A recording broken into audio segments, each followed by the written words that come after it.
भारत के इतिहास के साथ हम एक नए वीडियो के साथ एक बार फिर से आपके सामने उपस्थित हैं।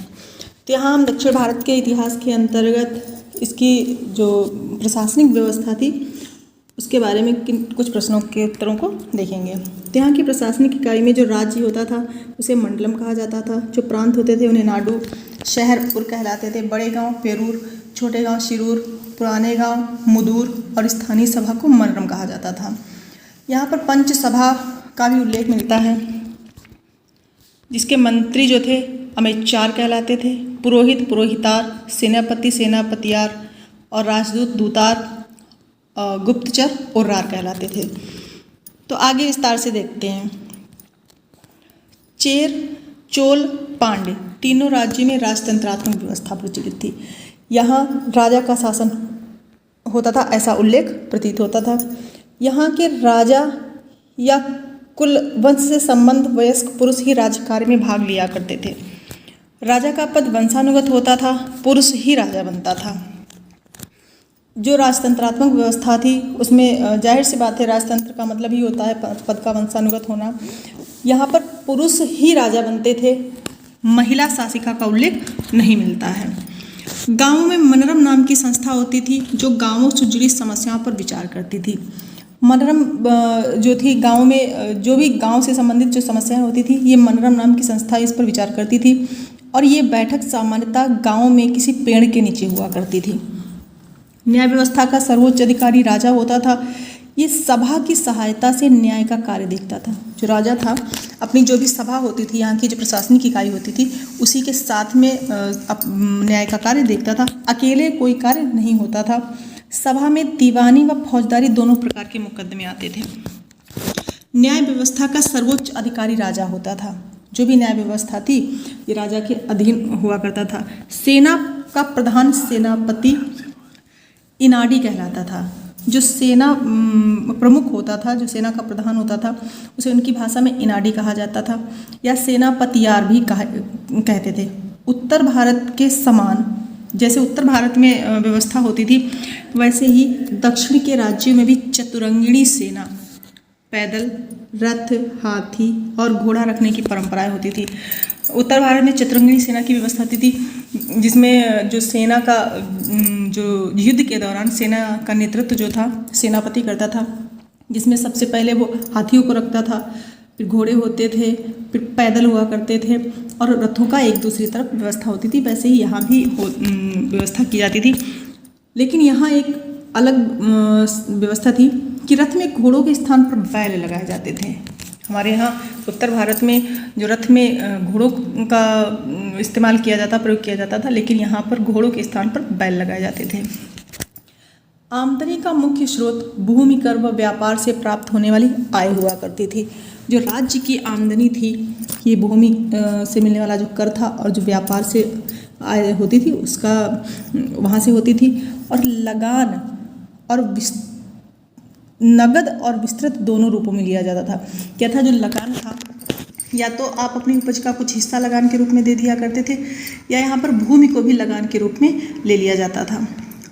चोल राजा कार्यकाल ने पट्टिन पल्ले के रचयिता को 16 लाख स्वर्ण मुद्राएं प्रदान करी थी। जो करिकाल थे, इस समय के हमने पढ़ा था पार्ट 1 में कि सबसे महत्वपूर्ण राजा करिकाल हुआ करते थे। इन्होंने बहुत सारे कार्य करवाए थे। तो इन्होंने पट्टन पल्ले के रचयिता को 16 लाख स्वर्ण मुद्राएं भी प्रदान करी थी। इसके अलावा यहाँ के स्त्रियों की स्थिति का क्या वर्णन है? समाज में विधवा और पुनर्विवाह प्रचलित थे। स्त्रियों की कुछ ऐसी स्थिति थी कि विधवाओं के भी विवाह किए जा सकते थे, और जो औरतें थी पुनर्विवाह की व्यवस्था भी यहाँ पर प्रचलित हुआ करती थी। सती प्रथा का चलन था। सती प्रथा भी यहाँ पर प्रचलित थी। सती प्रथा हमने पढ़ा था कि संगम काल में सती प्रथा का उल्लेख भी मिलता है। विधवाओं की स्थिति दयनीय थी।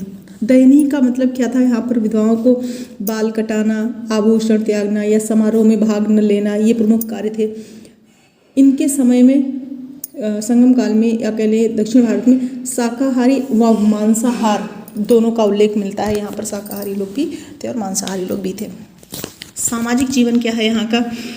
तो वर्ण व्यवस्था में 4 वर्ण, शासक, ब्राह्मण, वैश्य और कृषक का उल्लेख मिलता है।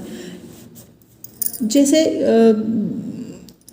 जो शासक थे उनका तो काम शासक ही थे। ब्राह्मण राजा को भिन्न प्रकार के ज्ञान देने के लिए हुआ करते थे और वैश्यों का काम व्यापार करने के लिए। और कृषक इसलिए थे क्योंकि भारत में उस समय भी कृषि पर बहुत जोर दिया जाता था, तो कृषकों का कार्य ही था, वो अपना कार्य करते थे। जबकि हमारे उत्तर भारत में जो शासक ब्राह्मण वैश्य कृषक का उल्लेख नहीं मिलता था।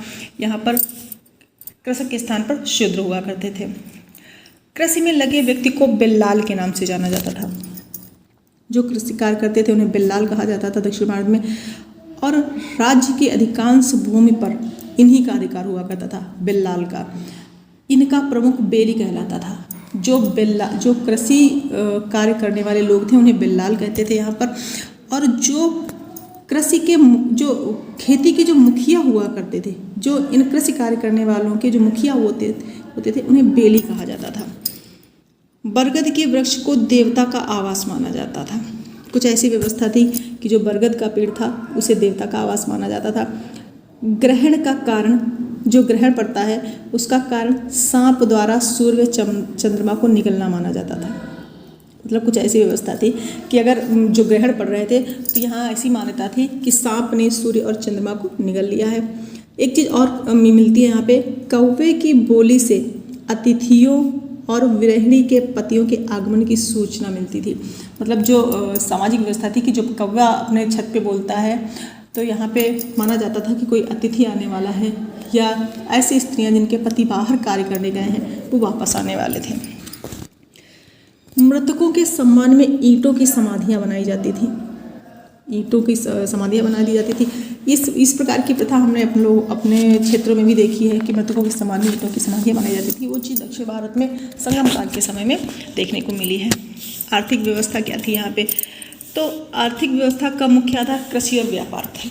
हमने पहले भी पढ़ा है कि कृषि प्रधान क्षेत्र होने के कारण यहाँ पर जो अर्थव्यवस्था का मुख्य आधार कृषि था। कृषि के साथ साथ यहाँ पर पशुपालन और उद्योगों का भी विकास हुआ था उस संगम काल में। सूत काटने व वस्त्र बुनने का काम सामान्यतः स्त्रियाँ करती थी। वस्त्रों पर सुंदर सुंदर डिजाइन बनाए जाते थे। उरैयूर सूती वस्त्र और सूत का विख्यात केंद्र था। उरैयूर एक स्थान था जो राजधानी हुआ करती थी पहले इनकी करिकाल की, चोल वंश की। तो ये सूत काटने या सूती वस्त्रों का प्रमुख केंद्र माना जाता था। और कुछ कार्य हुआ करता था। समुद्र से मोती निकालने, कुछ काम इस प्रकार से आर्थिक व्यवस्था थी। समुद्र से मोती निकालना, नाव तथा जहाज बनाने का काम होता था। दक्षिण भारत की अगर हम बात करें, अगर ये दक्षिण भारत है तो तटीय क्षेत्र था, तो जाहिर सी बात है समुद्र से मोती निकालना, नाव बनाना, ये जहाज बनाने का काम यहाँ पर होता था, क्योंकि जहाज का इस्तेमाल ये लोग किया करते थे। आंतरिक व्यापार विनिमय के आधार पर होता था। आंतरिक व्यापार विनिमय के आधार पर, विनिमय मतलब वस्तु विनिमय के आधार पर होता था। एक चीज़ दे जाओ तो दूसरी चीज़ दे जाओ। धान के बदले मछली के विनिमय का उल्लेख मिलता है। वस्तु विनिमय होता था, एक चीज़ वापस करते हैं तो ये इसका जो मछली जो धान के बदले मछली के विनिमय का उल्लेख मिला है ये मुसिरी में मिला है। ठीक है। पुहार बंदरगाह चोलों के अधीन व्यापार का प्रमुख केंद्र था। ये जो बंदरगाह था चोलों के अधीन यहाँ पर व्यापार हुआ करता था। अगला प्रश्न है, जहाज़ों के मार्गदर्शन के लिए समुद्र के किनारे प्रकाश स्तंभ बनाए गए थे।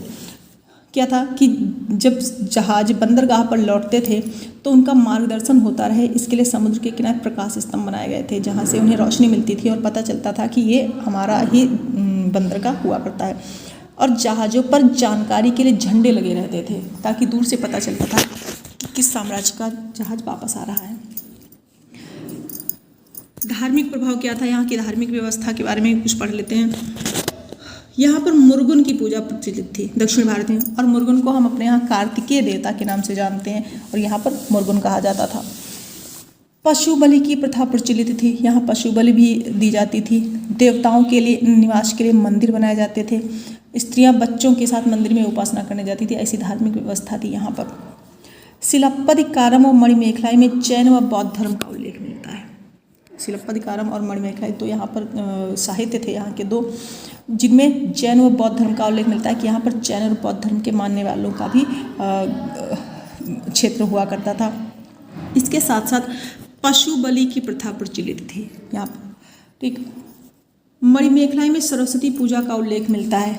केवल मुरुगन की पूजा नहीं होती थी, यहाँ पर मुरुगन के अतिरिक्त शिव, बलराम, विष्णु और शिव के अर्धनारीश्वर स्वरूप की पूजा होती थी और विशेष अवसरों पर इंद्र की भी पूजा की जाती थी, जबकि मणिमेखलाई में सरस्वती की पूजा का उल्लेख भी मिलता है। साथ ही यहाँ पर कृष्ण पूजा भी प्रचलित थी। सरस्वती के साथ साथ यहाँ कृष्ण पूजा का भी उल्लेख मिलता है। काली मिर्च के लिए संस्कृत शब्द यवन प्रिय का प्रयोग किया जाता था। जो काली मिर्च, जिसको हम लोग काली मिर्च कहते हैं, यहाँ पर इसे यवन प्रिय कहा जाता था। तो यहाँ पे आपके कुछ प्रश्न थे दक्षिण भारत से संबंधित आर्थिक सामाजिक व्यवस्थाएं थी, इसके बारे में हम लोगों ने देखा। आशा है आपको वीडियो पसंद आया होगा। अगर पसंद आता है तो लाइक करें। Thank you.